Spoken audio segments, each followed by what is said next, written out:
Сәлематсыздар ма, армысыздар қазақ елі.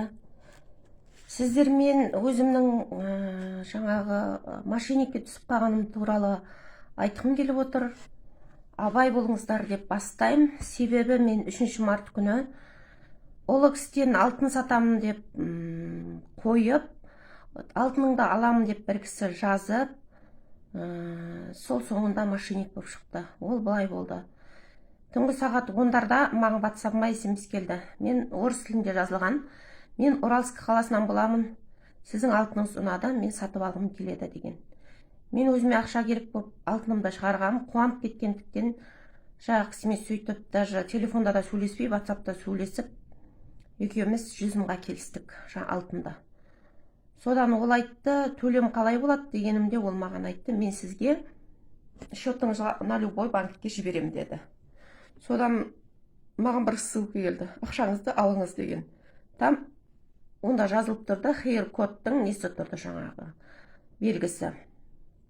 Сосын мен қалай алам деп едім, мен жіберген ссылкаға кірсеңіз, получить средства деген тұр деді. Соны басасыз деді. Сөйтіп, получить средстваны бассам, картаның данныйларын енгіз деп тұр екен.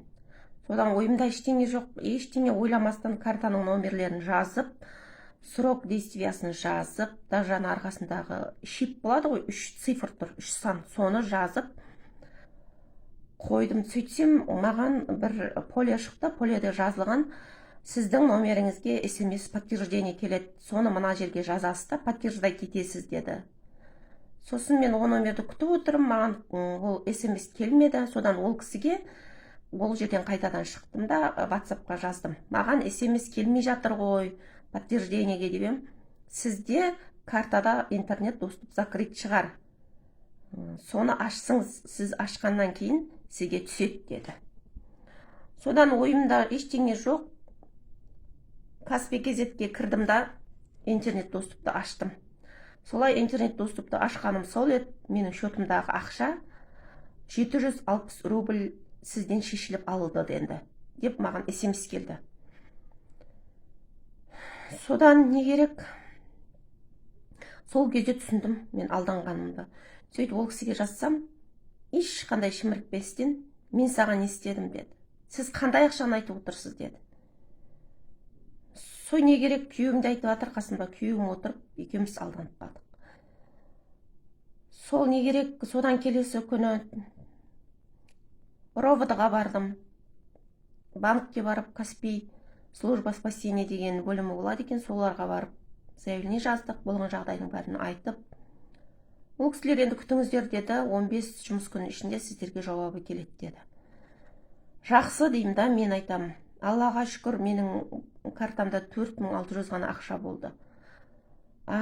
Сол мен ровд-ға барып, заявление жазып жатқан кезімде, ол кісілер айтады, қазір мұндай көбейіп кеткен, жаңа сіздің алдыңызда ғана бір жігіт осылай бізге арызданып келді. Ол да ол кісіге телефон сатам деп қойған екен.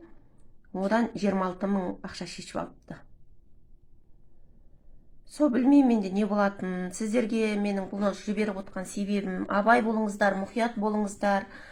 Сатуға товар қойсаңыздар, қандай да не болсын, приложение болсын, OLX болсын, Instagram болсын, колесо болсын, қай жерге бағалы зат сатуға қойсаңыздар, абай болыңыздар.